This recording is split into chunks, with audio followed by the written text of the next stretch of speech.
Beamy, female, Halloween night, music too loud, lights too orange, smell of cheap alcohol and fake blood everywhere. Didn't even want to come. But my best friend said it'll be fun and shoved me into this tight vampire dress. Costume, corset, black velvet, fake fangs. Plan, flirt with cute girls, look mysterious, leave before anyone tries karaoke. Walk into the house, pure chaos. Zombies, fairies, one dude dressed as a sexy Shrek. And then I see him, standing in the middle of it all like he teleported from a Ren fair. A knight, actual armor, cape, stupid heroic grin. He's holding a red plastic cup like it's the Holy Grail. Our eyes meet. He bows dramatically. "Milady, may I offer my protection from drunk vampires?" I smirk. I am the vampire. Then it is my sworn duty to perish beautifully. Okay, he's funny. Before I know it, we're sitting on the stairs, mocking other costumes. That guy's wearing a traffic cone. Knight respects road safety. I snort, loudly. An hour later, we're dancing. I don't dance, normally, but he's ridiculous enough to make it feel easy. He's spinning me. I'm laughing, accidentally bumping into people. For the first time in a long time, I'm not pretending to be cool. Midnight hits. Music fades. Crowd thins out. We end up on the balcony. He takes off the helmet, eyes bright. "So, vampire," he says, voice low. "Is this where you bite me?" "Maybe," I whisper. He doesn't move closer. I do. And that kiss. Hot, messy, wrong in all the right ways. Next thing I know, we're stumbling through a hallway. His armor clanking, my dress half undone. The rest of the night's a blur of heat and laughter. Wake up. Sunlight punching me in the face like it's personal. My head hurts. My dress is on the floor. And there's a guy, an actual guy, sleeping next to me. He looks way too peaceful for someone who ruined my sexuality last night. Arm under the pillow. Brain refuses to boot. Okay. It's fine. People get drunk, dumb things happen. This doesn't mean anything, right? Look at him again. Why is he kinda hot? No, I like girls. I only like girls. I have flannels, a playlist of sad indie music, and a crush history to prove it.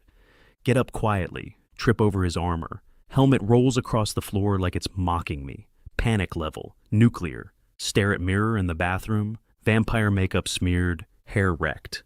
I look like someone who just did something extremely heterosexual. Text best friend, "I made a mistake." She replies in 0.3 seconds. How big of a mistake?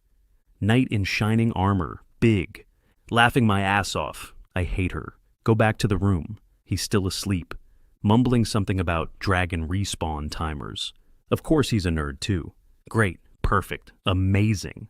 I could just leave, grab my stuff, vanish like a vampire at sunrise. But instead I just stand there, watching him breathe like an idiot. My chest does that stupid flutter thing. The one it's supposed to do around cute girls with nose piercings and tattoos. Not some clumsy guy in a tin can. How the hell did this happen? 2 days later, convinced myself it was a fluke, a weird Halloween fever dream. I like girls, period, end of discussion. But the universe hates me, because guess who shows up at the same campus coffee shop? In a stupid t-shirt that says "Night in Shining Caffeine." Him. He spots me immediately. "Hey, vampire girl." Brain has stopped working again. Play it cool.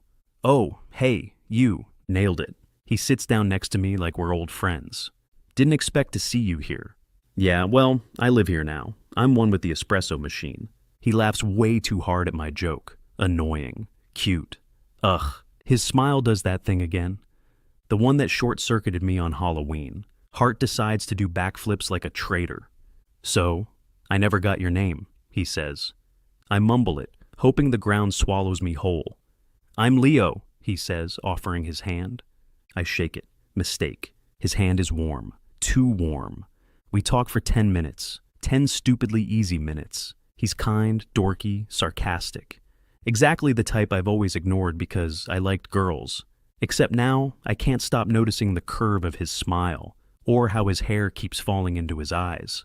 When he leaves, he does this dumb salute thing. "See you around, vampire?" And just like that, I'm sitting there, with my iced latte and a sexuality crisis. Text best friend, he found me. The night? Yes. OMG, your gay card is shaking in fear.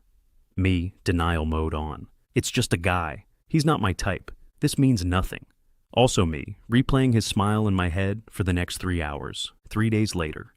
Decide to accidentally walk by the same coffee shop again.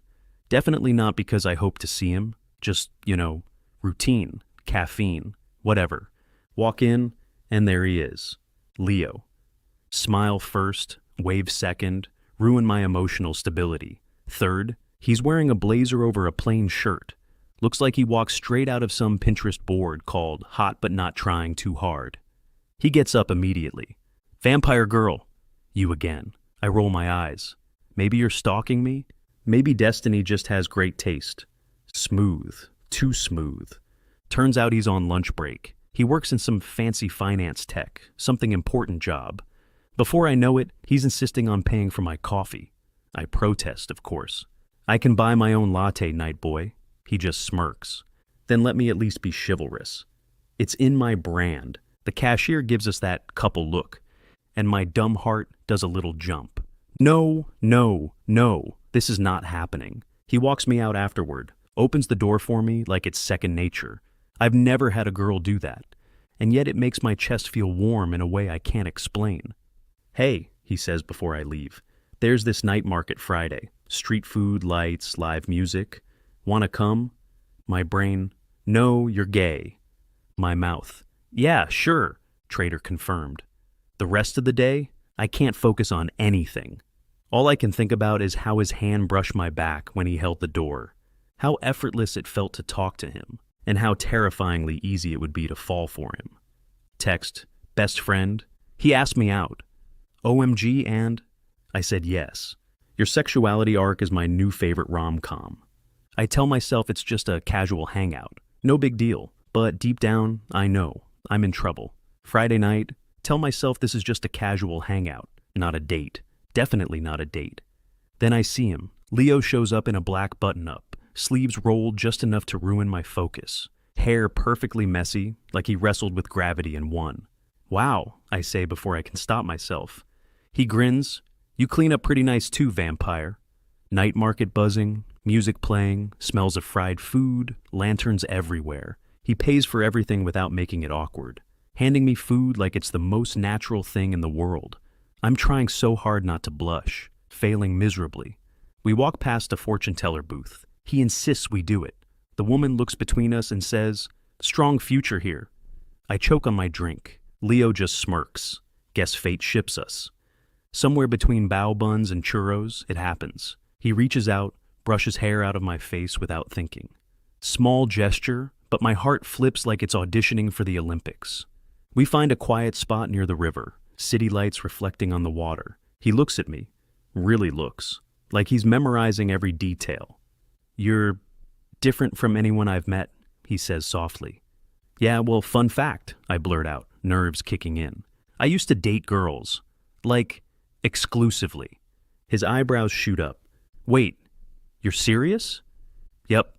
He blinks for a second, then smiles slowly. So basically, I'm your plot twist. Pretty much. Instead of making it weird, he just laughs. I'll take it. Best plot twist I've ever been part of. I'm not embarrassed. I actually feel seen.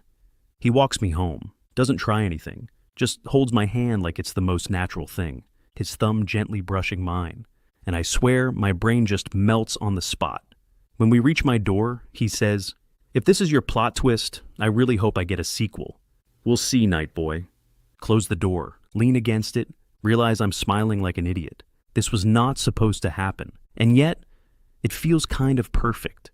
The night of the date keeps replaying in my head like a movie I didn't agree to star in. The smile, the hand-holding, the stupid plot twist line. I tell myself it's fine. I've got this under control. Fast forward to Saturday night. He texts me. "Want to come over? I'll cook." Me. "You can cook?" Him. "I can follow recipes and not burn the kitchen." Same thing. Arrive at his place. It's clean, like suspiciously clean. He's in a plain white shirt, sleeves rolled, apron on. Looks like he walks straight out of a domestic boyfriend fantasy. Heart panics. Dinner's actually good. He's funny, warm, dangerously charming. I keep finding excuses to touch him. Arm, shoulder, laugh too close. Not planned, just happens. After dessert, we're on the couch. Too close. The kind of close where your heartbeat starts yelling at you. He looks at me like I'm the only person in the room, and I don't even try to pretend anymore. Next thing I know, his hand is on my cheek, mine is in his shirt. We kiss, and it's nothing like Halloween. It's slow, deep, terrifyingly real. He whispers, "Are you sure?" I nod, no hesitation. Gentleman mode still on, but I can tell he wants me just as much. What happens next isn't awkward or rushed. It's warm, intense, so much louder inside my chest than outside. Like everything I thought I knew about myself just quietly shifts. After, we're lying there, his arm around me. I'm still trying to process the fact that I just slept with a guy, again, and liked it, a lot. He's quiet for a moment, then, "I can't believe you used to be into girls." I snort. "Yeah, me too." He smirks. "Guess I'm just that good." "You're insufferable." "You like me?" "Yeah, I do." 3 weeks later. We're not official, but we're also way past just a hookup. Dinners, sleepovers. His clothes now lives in my closet. Dangerous territory. He invites me to a rooftop bar with some friends from work. I say yes because it's casual. Spoiler, it's not casual. Walk in and see him talking to a blonde girl from his office. She's laughing. Touches his arm. He laughs back. My chest tightens like a bad Wi-Fi connection. Brain. Relax, you're not his girlfriend. Heart. Burn her entire bloodline. Also brain. You're still a lesbian, remember? Me, staring at them like a feral raccoon. He spots me, waves. "Hey, there you are." He walks over like nothing's wrong. Smile still easy, warm, infuriatingly perfect. "That's Claire from accounting," he says. "Cool," I say with the emotional range of a dead plant. "You okay?" he asks. "I'm fine." "I'm not fine." Spend the night pretending not to watch him. Also spend the night definitely watching him. At some point, he puts his hand on my back, leans in to ask if I want another drink, and I swear my heart forgets how to function. Claire. Who? Later, outside, it's quiet. City lights, cold breeze, stupid feelings. He takes a deep breath, looks at me seriously. "I've been thinking about us," he says. Danger. I don't want to keep pretending this is nothing, he continues. "I like you? A lot. I want to be with you, properly, not just as a hookup." My brain immediately, lesbian. My heart, yes. I try to make a joke. "You sure you want to date the girl who thought she was into women 5 minutes ago?" He chuckles softly. "Yeah, I think I can handle it." He reaches out his hand, not pushy, not rushed, just steady, the way he always is. My chest is a mess of warmth, panic, butterflies, and denial. But my hand still finds his. "Okay," I whisper. "Okay?" he asks, smiling. "Yeah, let's be us." He pulls me into a hug, the kind that feels stupidly safe. And for the first time, I stop trying to convince myself I shouldn't feel this way. 10 months later, official couple mode unlocked, still feels weird sometimes. The good kind of weird, like when you put on a jacket you didn't know fit this well. Halloween Party 2.0. Same house, different dynamic. Last time I was the lesbian who accidentally slept with a guy. This time, I'm with him, my knight in shining sarcasm. My friends spot us holding hands. Wait, one of them says. "You? With a dude?" Me, "Yeah, plot twist." Turns out I'm into quality. Him, bows dramatically. Laughter erupts. Even I can't stop smiling. Someone jokes, "Guess you just needed the right guy." I shoot back, "No, I just needed this idiot." He grins. "Best idiot you'll ever get." Later that night, we end up on the balcony. Music muffled behind us, sky clear, her breath warm against my neck. He wraps his arms around me from behind. "You know," he whispers, "this started with you telling me you liked girls." "Yeah," I chuckle, "and now look at me. Dating a man with a stupidly good jawline." He laughs, kisses my temple. "Lucky man," he says. "Cocky man," I shoot back. Inside, my friends are still making jokes. "Hey, remember when you said men are trash?" "Yeah," I smirk. "He's the recycling bin." He just shakes his head. "You're never letting me live that down, are you?" "Absolutely not." As the night goes on, we're dancing, laughing, sneaking kisses like teenagers. I catch myself looking at him. He leans down, whispers, You happy? Yeah, I say softly. Surprisingly, annoyingly, stupidly happy. And that's the thing about plot twists. You never see them coming, but sometimes they're exactly what your story needed.